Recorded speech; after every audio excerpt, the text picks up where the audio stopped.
Hello, everybody, and this is going to be the first of many prospect profiles or prospect files, however you want to call them. Maybe we'll have a fun name. We'll work with Netflix and partner up with somebody.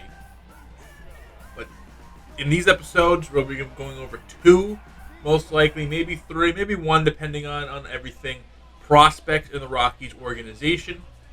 Today, we're going to start with two of our top guys, one hitter, one pitcher, and Zac Veen is going to be the hitter that we look at today. An outfielder, projects in right field. Most likely with his athleticism being what it is, he can play either left or right field. Let's drive in a run here as we take on Portland to begin our season. As we got this video, and I was here for the first couple of games of their Double-A season. So this is from very early in the season. A lot of those stats haven't really been able to fall up yet. These are his real first minor league at-bats for the year. Veen projects as an all-around hitter. Nothing that he quite lacks in, yet nothing that he quite excels in either. This is a guy who's going to be well-rounded. He's fast enough to play the outfield, especially with our spacious outfield. He's going to hit for enough power. He's going to hit for enough average. He doesn't strike out a whole bunch. He draws a few walks, and these guys, I think, are going to project out pretty interestingly. Again, you have a really good season or two, and you get some fire results. You have a guy that can do everything. You kind of struggle, you kind of middle around here or there, then nothing really develops the way you want it.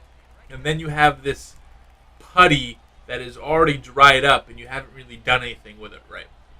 And I'm not going to hinder his development. I'm not going to make him specialize in something. I think we have enough prospects that are specialty players that have one or two weaknesses and or one or two strengths rather, and a good amount of weaknesses. And those guys are valuable as well. I mean, you have maybe a guy who's just going to be a lefty masher, a guy who's going to be a righty masher, a guy who's going to be a home run hitter, a guy who's going to get on walks and steal. If you have those skills, that there's value in that. And this guy has potential to have it all. I wouldn't say 5-tool potential, but I would definitely say potential to have at least the semblance of 5 tools. Now, as we go further into this video, we're going to see he's going to put a lot of hard contact, just doesn't really get lucky. And in minor leagues, I'm looking for the process. Are you swinging good pitches? Right here, a little bit late on this fastball inside. Are you working good at bats? If you're hitting 220, but everything I hear from the manager, everything I see on film says you're getting unlucky, you're still putting up good at bats, just things aren't going your way, then you're going to be fine in my eyes. So in the first game, the Yard Goats end up losing. This time, Veen up the middle on a splitter that he attacked. That was left up in the zone, able to find some grass in the outfield. Top 7 Yard Goats with the lead, runner on first base. Veen trying to drive him in. This one to the opposite field gap. Over is the center fielder, and he's going to make a ranging play. So again, doesn't get the hit there, but drives the ball opposite field. That's things that we like, that we are going to be looking for moving forward. Colucci on the mound now. Let's see how Veen does against a lefty. That's that fastball up high, and especially leaving up pitches like that, susceptible to swinging and missing at stuff like that.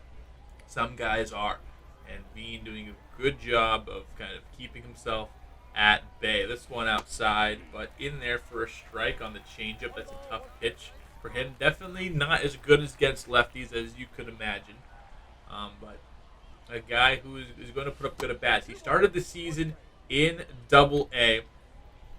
We'll see if he can make it up to Triple-A eventually, but I think this is a good starting point. He is close to Major League ready. If he really excels here, I'm not afraid to call him up, especially if we have trouble in that corner outfield spot, which we have been having all season. That first base and left field part of our lineup, this one stung, but right at a guy as the infield in. We'll go into our third and final game. We'll see a Veen.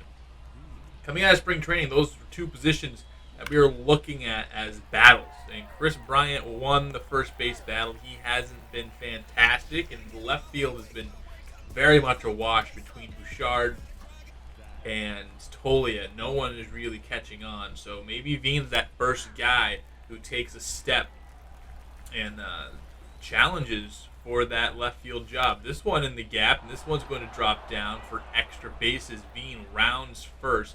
Still playing with it at the wall. He's going to think 3. Throw comes in, not in time, and a sliding triple for Zac Veen to help out his case with an extra base hit. Take a look, it just stays right through it. Perfect pitch to drive, and he does not miss it. Now here's some Zac Veen in the field. This ball coming through as a grounder. He's going to come up and fire third base, and he is just going to get the runner at third, and that's what you like to see, especially if we project him in right field. Probably one of the corners. You want a good arm out there. This one takes a couple bounces to get there, but it's on time. It's where it needs to be, and a great play by our third baseman. I mean, just 2 hits through our scouting that we've done through him this weekend.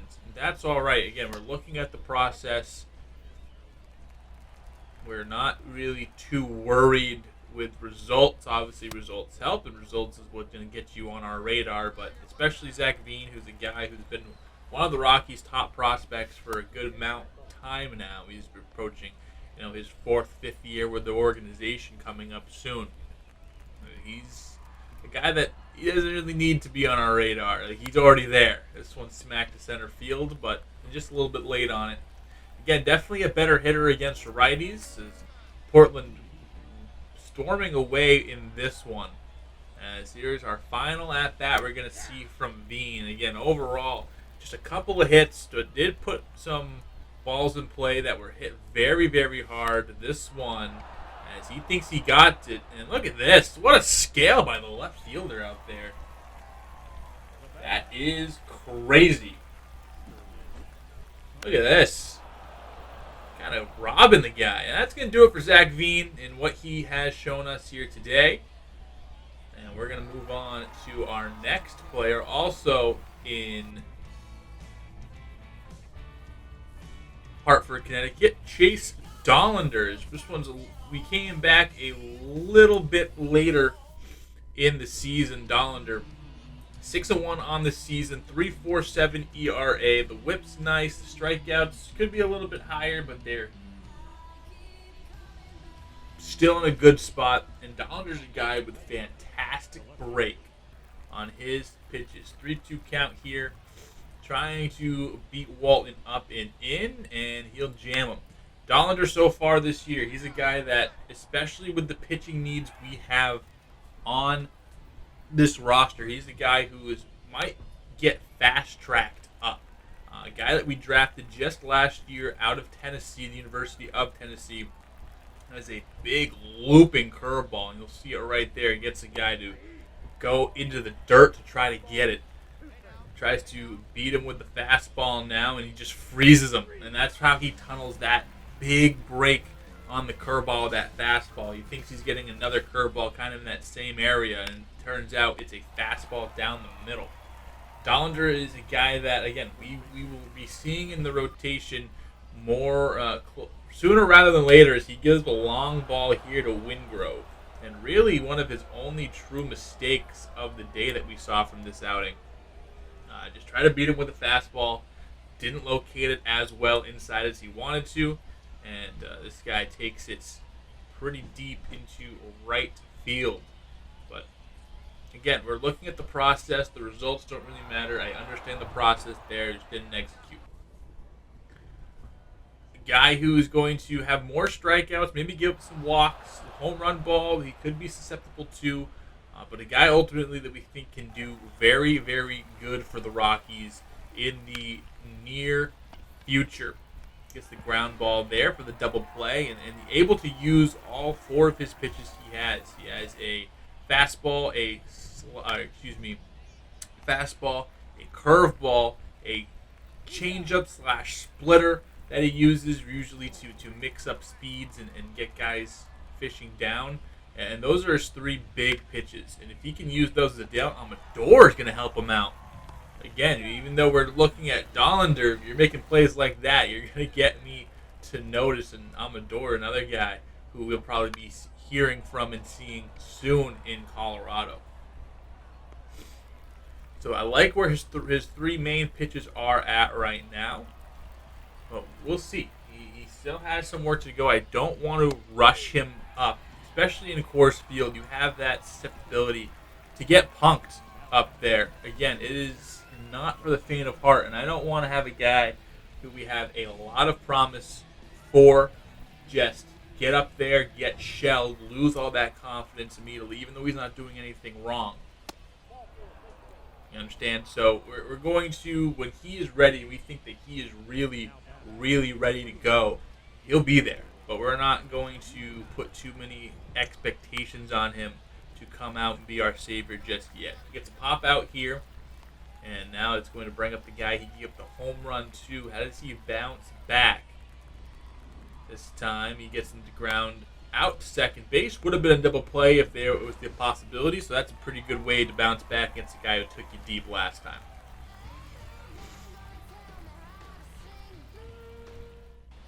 Top 5, Dollander able to make some plays at the pitching mound. That one popped up to him. 50 pitches through about 5, been very, very efficient. He's been dialed in, and right there, you can throw that fastball, kind of rides, has a lot of that vertical break, and by that I mean it doesn't drop as much. It stays up. It feels like it's breaking up. It's a pitch that's rising, but really it's just not falling as much as everything else, and that's kind of in vogue right now. And he has it. He's able to kind of sail that fastball right at the knees. You think it's going to dip below, but it just doesn't dip as much as you think it's going to. Gets a strikeout there. Another ground out on the curveball. The curveball's been very effective in this game so far. 3-0 count. He is going to lose Walton on 4 pitches there. That is A-OK. Just a second walk allowed. After a stolen base, this ball flied out to center field, and Montgomery's there to track it down. A lot of speed from Benny Montgomery, and the runner does move up 90 feet, so let's see if he can get out of the jam. This one stung to right field. He won't get out of it, and that is probably going to be the day for Dollander as he finishes this one up. Actually gets one more batter, excuse me. They're going to try to let him finish out the 6th. This one smoked. Next pitch. They want a fastball high. He shakes it off. He goes changeup, and with that hitter thinking fastball, thought he got the best of him there, he is able to finish things off. It's going to bring up Nick Mears. That's going to be the day for Dollander. And this is what his final line looked like. The Argoats end up losing this one 4-3. A little bit of comeback, but Dollander 6 innings, 3 hits, 2 earned runs, 2 walks, 4 strikeouts. I hope everyone enjoyed this first little taste of prospects we have here in Colorado. Hopefully they'll be up soon. Who else do you guys want to see? As we'll have more of these throughout the season, and we'll see you next time.